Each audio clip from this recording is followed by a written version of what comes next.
জানিয়ে দেব সর্বশেষ আপডেট বাংলা সংবাদ। শুরুতেই শিরোনাম। আগামী নির্বাচন মানুষের অংশগ্রহণমূলক করার দায়িত্ব আমাদের, বলছেন রুমিন ফারহানা।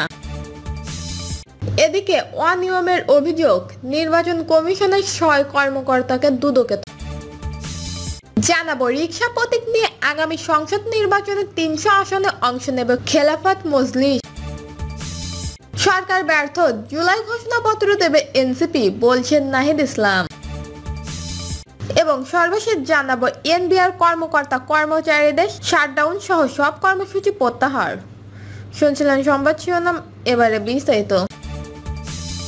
আগামী নির্বাচন মানুষের অংশগ্রহণমূলক করার দায়িত্ব আমাদের, বলছেন রুমিন ফারহানা। বাংলাদেশের জাতীয়তাবাদী দলের আন্তর্জাতিক বিষয়ক সহ সম্পাদক ও সংরক্ষিত নারী আসনের সাবেক সংসদ সদস্য রুমিন ফারহানা লন্ডনে অবস্থানরত বিএনপির ভারপ্রাপ্ত চেয়ারম্যান তারেক রহমানকে একটি সতর্কবার্তা স্মরণ করে দিয়ে বলেন, তারেক রহমান তার প্রতিটি বক্তব্য এখনো বলেন, ষড়যন্ত্র থেমে নেই, ষড়যন্ত্রকারীরা থেমে নেই, তাদের প্রতিহত করতে আমাদের ঐক্যবদ্ধ থাকতে হবে, ঐক্যবদ্ধভাবে একসঙ্গে লড়াই করতে হবে। পতিত আওয়ামী লীগ ১৭ বছর শাসন আমলে বিএনপি অনেক নির্যাতন সহ্য করেছে বলেও এই সময় উল্লেখ করেন তিনি। নির্বাচন বিষয়ে রুমিন ফারহানা বলেন, আগামী নির্বাচন যেন নিরপেক্ষ, সুষ্ঠু এবং মানুষের অংশগ্রহণমূলক হয় সেটি নিশ্চিত করার দায়িত্ব আমাদের। তিনি বলেন, তারেক রহমান ও প্রধান উপদেষ্টার মধ্যে লন্ডনে যে বৈঠক অনুষ্ঠিত হয়েছে সেখান থেকে আমরা বার্তা পেয়েছি, আগামী রমজানের আগেই বাংলাদেশে একটি সুষ্ঠু, অবাধ, নিরপেক্ষ এবং সকলের ভোট দেওয়ার মতো একটি নির্বাচন হবে। অনিয়মের অভিযোগ, নির্বাচন কমিশনের ৬ কর্মকর্তাকে দুদকে তলব।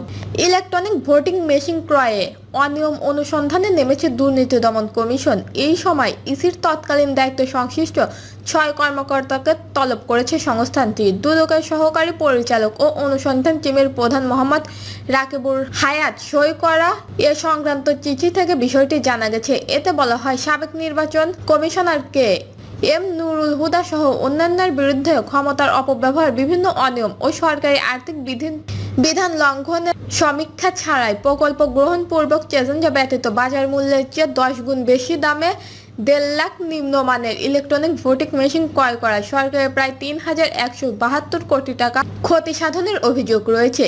এজন্য ইসি সচিবালয়ের উপপ্রধান মোহাম্মদ সাইফুল হক চৌধুরী, সহকারী প্রধান মোহাম্মদ মাহফুজুল হক, ইসির আইডিয়া প্রকল্পের আইসিটি সিস্টেমের কনস্টেবল এএইচএম আব্দুর রহিম খান, উপসচিব ফয়রাত হোসেন, সিস্টেম অ্যানালাইসিস ফারজানা আক্তার এবং ওই সময় senior maintenance engineer Mohammad Ashraf হোসেনের বক্তব্য নেওয়া হয়েছে।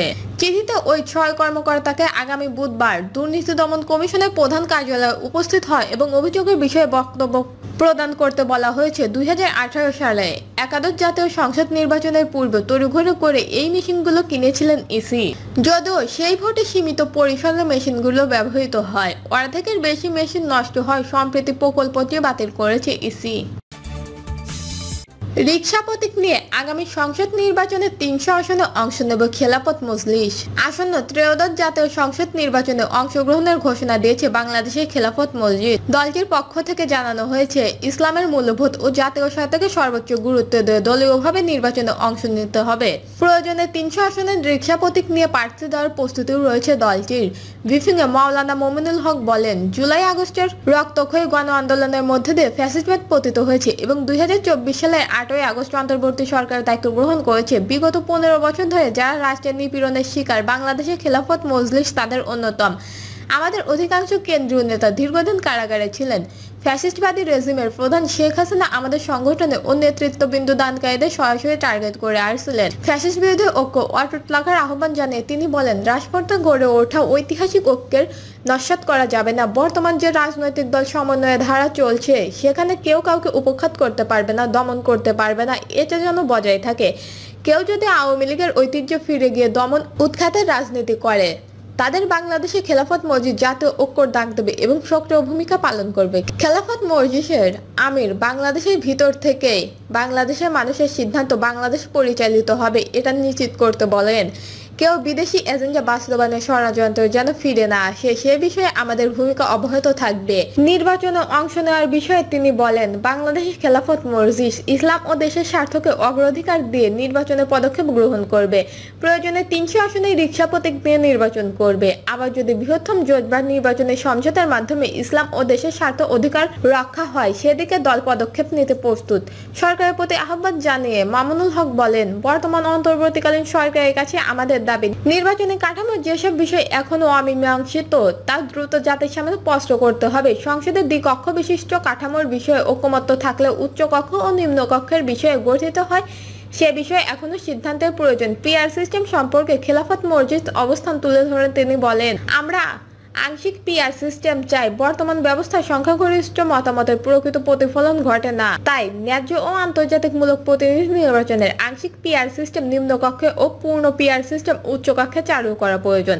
খেলাফত মজলিসের এই নেতা আরো বলেন, বাংলাদেশে খেলাফত মজলিস বিশ্বাস করে দেশের স্বার্থে একটি শক্তিশালী ও গঠনমূলক বিরোধী দল থাকা প্রয়োজন। বিরোধী দলকে নিশ্চিহ্ন করার রাজনীতি বাংলাদেশে চলবে না ইনশাল্লাহ। সাংবাদিকদের এক প্রশ্নের জবাবে তিনি বলেন, বাংলাদেশে খেলাফত মজলিস ঐতিহ্যভাবে ইসলাম ও ঐক্যকামী শক্তি। প্রতিষ্ঠার পরপরই দল বৃহত্তম ইসলামী জোট গঠন করেছিল। আজ আমরা সেই ঐক্যকে ধারণ করছি। স্থানীয় নির্বাচনের বিষয়টি নিয়ে তিনি বলেন, স্থানীয় নির্বাচনও হতে হবে জাতীয় রাজনৈতিক ঐকমত্যের ভিত্তিতে। সরকার ব্যর্থ, জুলাই ঘোষণাপত্র দেবে এনসিপি বলছেন নাহিদ ইসলাম। অন্তর্বর্তী সরকার জুলাই ঘোষণাপত্র দিতে ব্যর্থ হয়েছে বলে জানিয়েছেন জাতীয় নাগরিক পার্টির আহ্বায়ক নাহিদ ইসলাম। সরকার ব্যর্থ হওয়ায় আগামী 3 আগস্ট এনসিপি জুলাই ঘোষণাপত্র দেবে বলে জানিয়েছেন তিনি বলেন, জুলাই ঘোষণাপত্র দেওয়ার প্রতিশ্রুতির মেয়াদ শেষ হয়েছে। এখন পর্যন্ত সরকারের পক্ষ থেকে কোনো পদক্ষেপ নেওয়া হয়নি। তাই জুলাই ঘোষণাপত্র ও ইস্তেহার দেবে এনসিপি। এদিকে জুলাই অভ্যুত্থানের বর্ষপূর্তি উপলক্ষে সারা দেশে দেশ গড়বে জুলাই পদযাত্রা কর্মসূচি পালন করবে জাতীয় নাগরিক পার্টি। 1 থেকে 30 জুলাই পর্যন্ত এই কর্মসূচি পালন করবে দলটি। সংবাদ সম্মেলন শেষে নাহিদ ইসলাম তার ভেরিফাইড ফেসবুক অ্যাকাউন্টে এক পোস্টে জানান, 1 থেকে 30 জুলাই দেশ গড়বে জুলাই পদযাত্রা কর্মসূচি পালন করা হবে। 16 জুলাই বৈষম্য বিরোধী শহীদ দিবস উপলক্ষে দোয়া ও মাহফিল ও স্মরণ সভা করবে এনসিপি। 3 আগস্ট শহীদ মিনারে ছাত্র জনতা জুলাই ঘোষণাপত্র ও ইস্তেহার পাঠ করা হবে। 5 আগস্ট ছাত্র জনতার মুক্তি দিবস উদযাপন করবে এনসিপি। তিনি বলেন, বিচার সংস্কার ও নতুন সংবিধানের দাবিতে জনগণের দুয়ারে যাবে এনসিপি ও জুলাইয়ের বার্তা। বাংলাদেশের পুনর্গঠনের আকাঙ্ক্ষায় সারা দেশ পদযাত্রা শেষে শহীদ মিনারে জুলাইয়ের ঘোষণাপত্র ও ইস্তেহার পাঠ করবে। আমরা আসছি 64 জেলায়, শহর থেকে গ্রামে শহীদদের কবরের কাছে।